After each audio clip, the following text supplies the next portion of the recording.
tem que pegar aquele artigo 65 da Constituição, 66, 67, 68, 69, ler e reler aquilo lá várias vezes.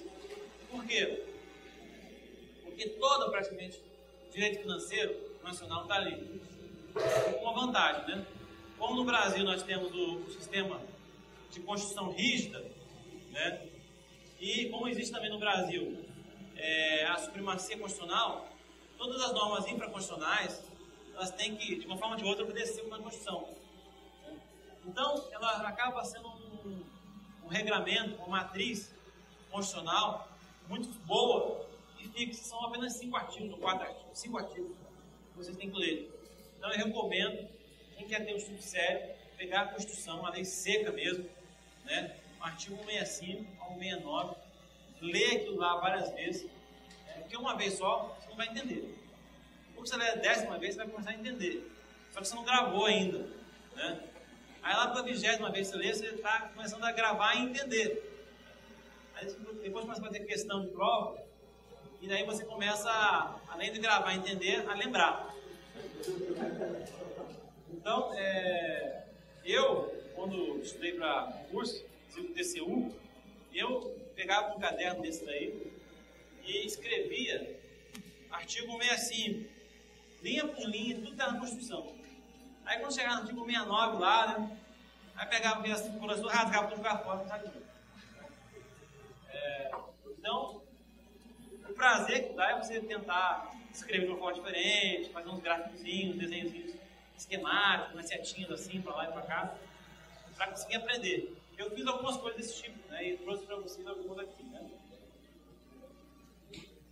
Mas quando a gente entra na legislação do direito orçamentário, na verdade a gente está entrando propriamente dito no direito financeiro, né. O direito financeiro é, na verdade, a legislação do direito orçamentário, né.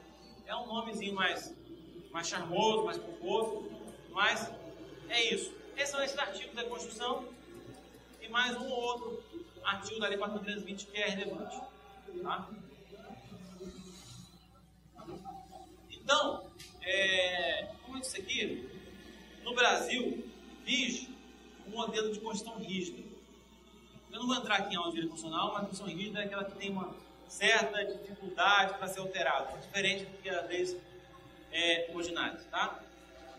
Então, como a Constituição ela é rígida e existe a supremacia constitucional, né, tudo da Constituição é considerado formalmente constitucional. Tá? Ou seja, ela tem um certo prestígio em relação às demais normas de direito, vamos dizer assim, de modo bem simplificado. Né?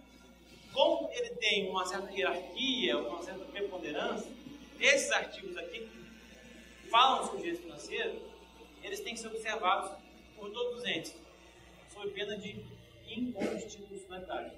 Tá? E é por isso que é tão importante ler esse artigo. Isso daí é a Constituição Federal. Logo abaixo da Constituição Federal, nós temos, né, normas que vão regular aquilo que está na Constituição Federal. Tá?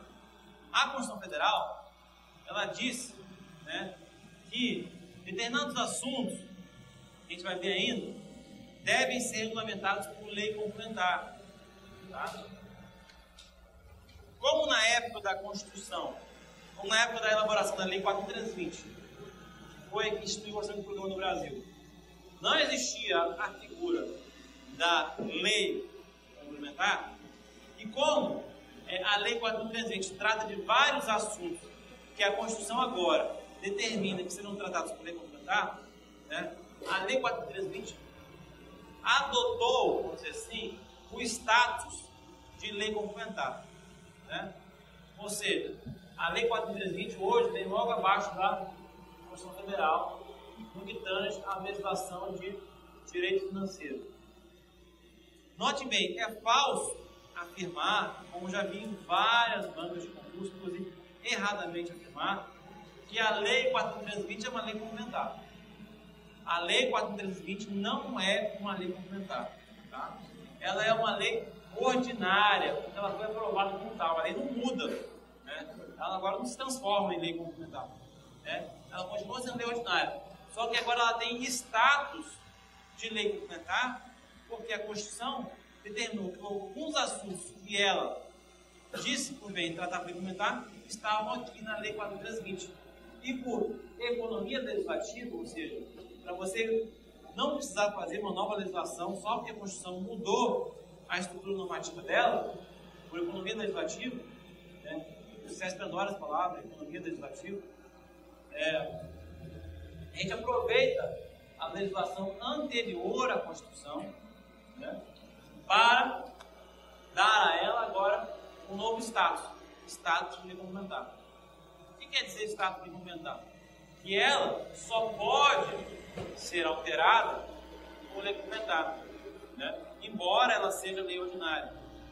Então, se cair no Google dizer que a lei 4.320 é lei ordinária, é falso. Não sei que a banca seja muito ruim, como eu já vi algumas vezes acontecer. Né? Já vi até chamar a lei complementar 4.320. Já teve banco que falou isso. Então é bom você saber onde está pisando. ESAF e CESP nunca vi fazer essas coisas absurdas. Você tem mais cuidado. Mas o candidato tem que ficar esperto na hora de ver um negócio desse aí. Né? Então é lei ordinária com status de lei complementar. Tá? Porque a Constituição diz que deveria ser assim. Abaixo da Lei 4.320, né, nós temos o quê? A legislação ordinária.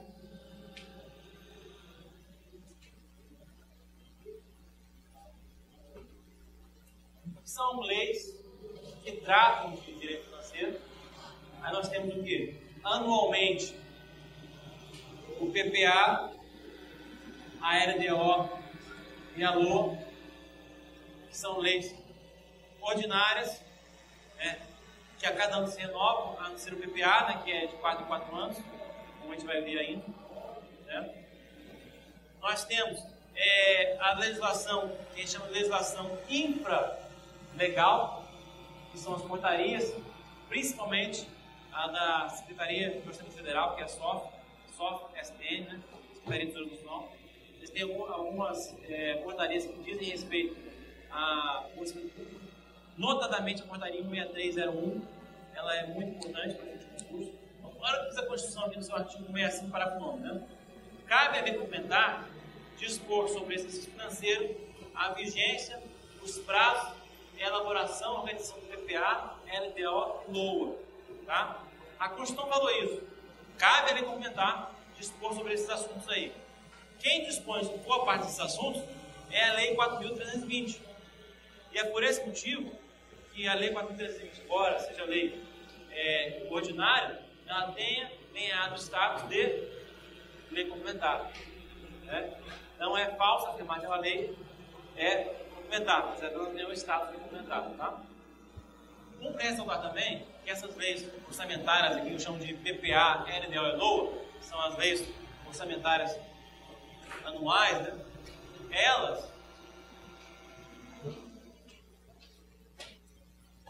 Elas são leis que a gente chama de leis ordinárias.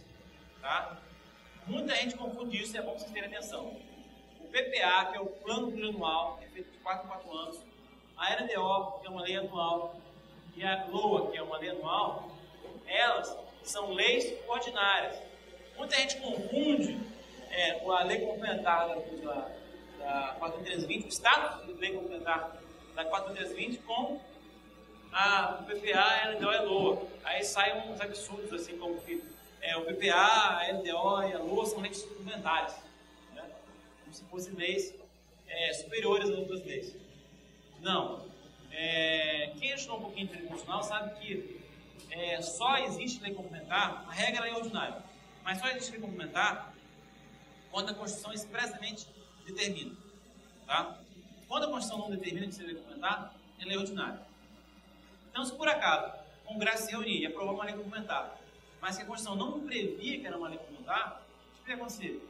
Ela vai ser uma lei complementar com status de lei ordinária. Tá? Ou seja, ela vai poder ser alterada por lei ordinária superveniente. Por quê? Porque a Constituição não exigiu que fosse lei complementar. Né? Agora, a Constituição, ela foi, vamos dizer assim, ausente contra o status do PPA, da LDO e da LOA. Então isso quer dizer o quê? Que elas são leis ordinárias. Não obstante, é bom que a gente ressalte logo isso, que o PPA, a LDO e a LOA, elas têm tramitação diversa, né? Ou seja, elas têm um processo legislativo próprio, diverso das leis ordinárias, vou chamar assim. Ou seja, a confusão que as pessoas fazem é o seguinte: embora elas sejam leis ordinárias, a tramitação no seio do Congresso, uma palavra bonita, né, ela é feita de forma diferente das leis ordinárias. As leis ordinárias, elas, em geral, tá? Não é regra, em geral, elas iniciam na Câmara dos Deputados. São aprovadas por votação dos deputados, né? E depois elas são encaminhadas para o Senado. Uma vez aprovado no Senado, há duas possibilidades. Se for aprovado sem modificações, vai direto para a sanção presidencial. Se houve modificações em relação ao texto aprovado na Câmara, retorna à Câmara. Tá? E a sequência se inverte quando o processo tiver origem no Senado. Tá? Então, o que acontece? Essa tramitação, vamos dizer assim, é a tramitação simples das leis ordinárias, vamos dizer assim. Já as leis orçamentárias, elas não são assim. Tá? Elas passam pela comissão mista de orçamento, passam pelo plenário das casas, o que a gente chama de votação em sessão conjunta, em 2 turnos. Tá? Depois a gente vai ver o que é isso.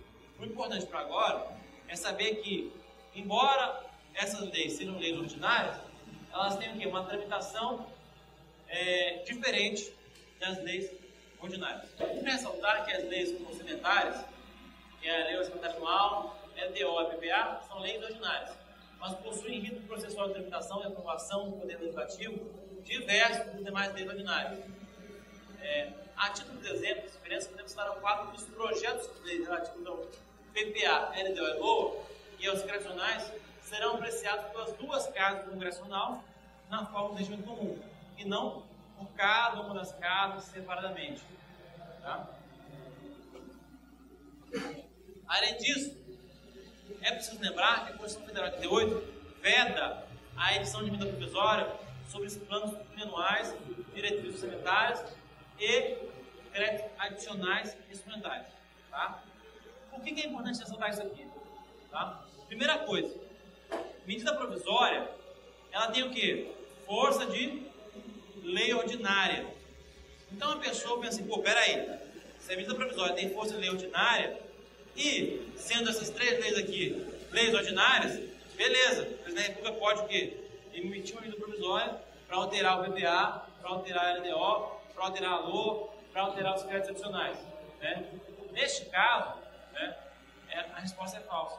Mesmo a medida provisória tendo status de lei ordinária, força de lei ordinária, e essas aqui tendo status de lei, sendo leis ordinárias, não pode medida provisória dispor sobre matéria orçamentária, a não ser num caso muito específico, que são os créditos extraordinários, que a gente vai ver ainda.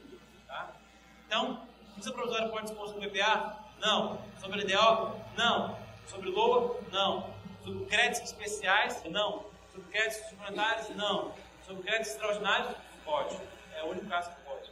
Esses créditos extraordinários são despesas urgentes e imprevisíveis, né, que não podem esperar o tempo normal de aprovação das leis, portanto, não pode ser medida provisória.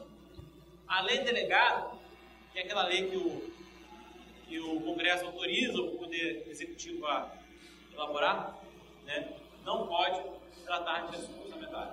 Nesse caso, não tem exceção. Então, resumindo o que eu falei, a Lei 4.320, editada como lei ordinária, hoje trata de normas gerais de direito financeiro. Né? E, como tal, foi recepcionado como lei complementar pelo atual ordenamento jurídico nacional, não podendo mais ser alterado por lei ordinária como medida provisória. Tá? Por quê? Porque a medida provisória tem força de lei ordinária. E a Lei 4.320 é uma lei com status de lei complementar. O PPA, LDO e LOA são leis ordinárias. que pese lei de tramitação e aprovação congressional diversas das ordinárias comuns. Por exemplo, serão apreciadas pelas duas casas congressional na forma de execução comum, ao passo que as leis ordinárias são apreciadas separadamente em cada uma das casas. Tá? E, além disso, é vedada a edição de medida provisória sobre questão orçamentária, à exceção de ingressos extraordinários. Lei delegada também não pode votar de assuntos orçamentários.